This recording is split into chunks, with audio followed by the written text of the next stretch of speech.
오늘은 레위기 27장 26절에서 34절 말씀입니다. 오늘은 레위기의 마지막 부분입니다. 레위기의 전체 내용을 주님께서 정리하시면서 하나님은 첫 소산에 관한 권리를 말씀하고 계십니다. 첫 소산은 여호와의 소유이기 때문에 그 누구도 소나 양이나 짐승의 첫 새끼를 바칠 수 없다. 그것은 이미 여호와의 소유다 라고 말씀하고 계십니다. 처음 태어난 소, 양, 염소 같은 것들은 성전에 봉헌했습니다. 제단 위에 내장에 엉긴 기름과 일부 내장을 도려낸 뒤에 바치고 남은 고기는 제사장이 먹는 식량이 되었습니다. 부정한 가축들의 첫 번째 새끼는 하나님께 제물로 올리기에 부적합하기 때문에 그것은 대신 돈으로 환산해서 하나님께 드렸습니다.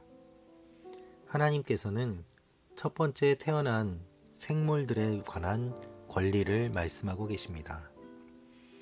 사람이나 가축이나 밭의 소산이나 그 첫 번째 것들은 하나님의 것이라고 말씀하고 계십니다.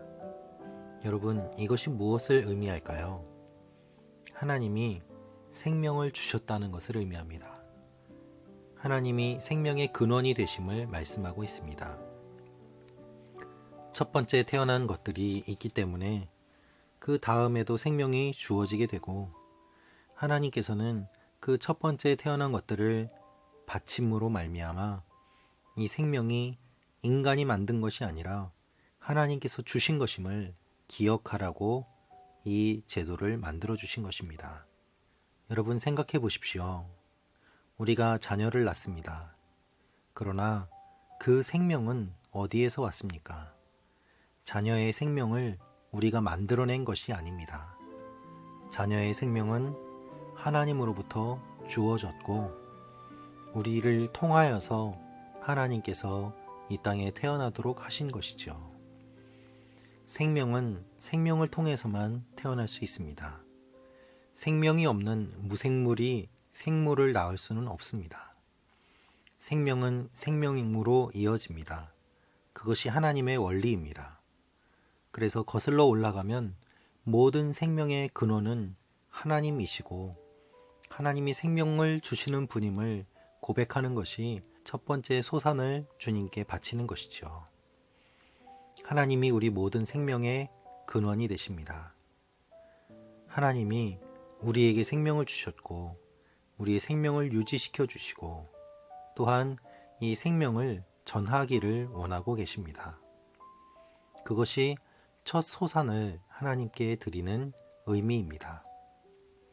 그러나 오늘 29절 말씀을 보면 진멸의 대상으로 하나님께 완전히 바쳐진 사람은 물릴 수 없다. 그는 죽어야 된다. 라고 말씀하십니다.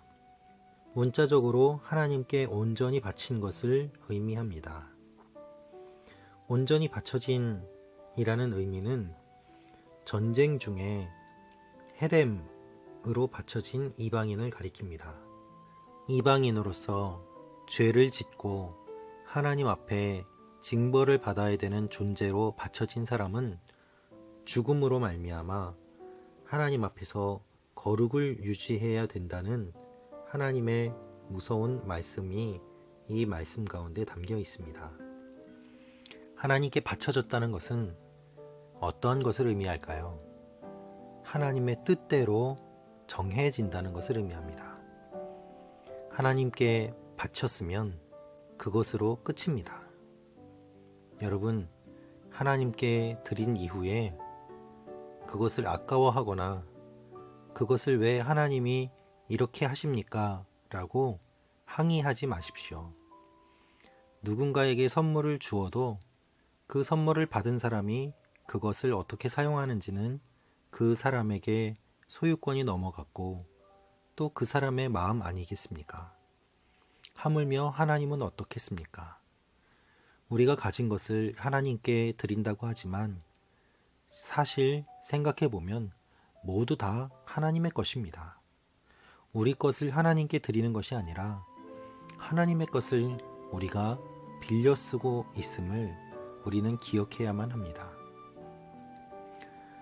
30절 말씀에 곡식이든 열매든지 간에 그 땅에서 난 것의 모든 열 가운데 하나는 여호와의 것이며 그것은 여호와의 소유다 라고 말씀하십니다.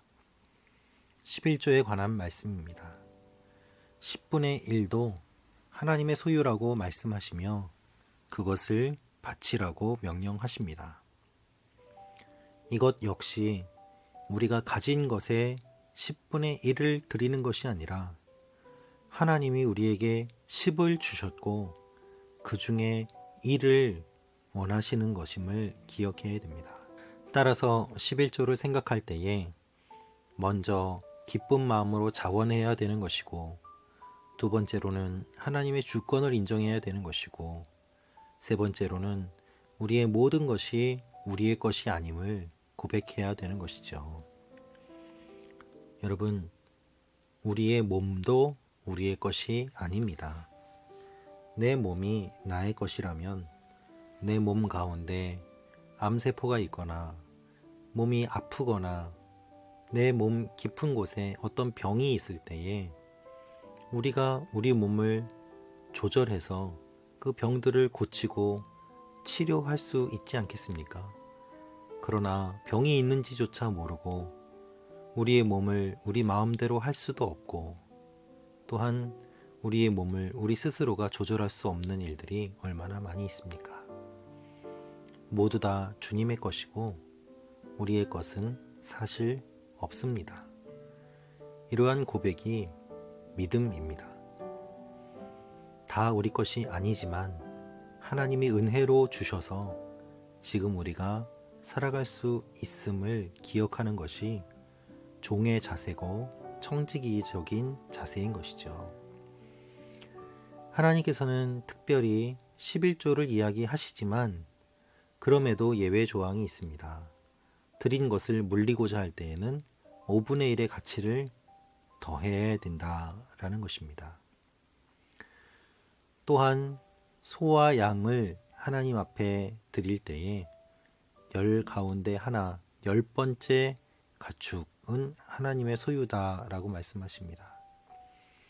그런데 좋은 것 대신에 나쁜 것을 고르거나 다른 것으로 바꾸어서는 안 된다고 하십니다. 아, 이 가축이 10번째에 걸렸네.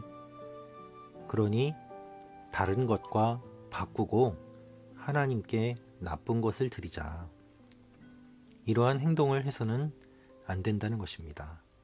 그렇게 해서 바꾸었을 때에는 원래 10번째 가축과 교체한 가축 모두가 하나님의 것이 되고 물릴 수 없다고 말씀하고 있습니다. 하나님께서 레위기 말씀을 통해 매우 자세하게 여러 가지를 말씀하십니다. 여러분, 하나님은 우리의 삶에 구체적으로 관심을 갖고 계시고 구체적으로 개입하시는 하나님이십니다. 멀리 떨어져서 구경만 하시는 하나님이 아니라 실제로 우리의 삶에 깊이 오셔서 우리 한 사람 한 사람을 만져주시는 분이 우리 하나님이십니다. 레위기의 마지막은 이렇게 끝납니다. 이상은 여호와께서 시내산에서 이스라엘 백성들을 위해 모세에게 주신 명령들입니다. 누구를 위한 명령일까요? 이스라엘 백성을 위해 하나님이 주신 명령입니다.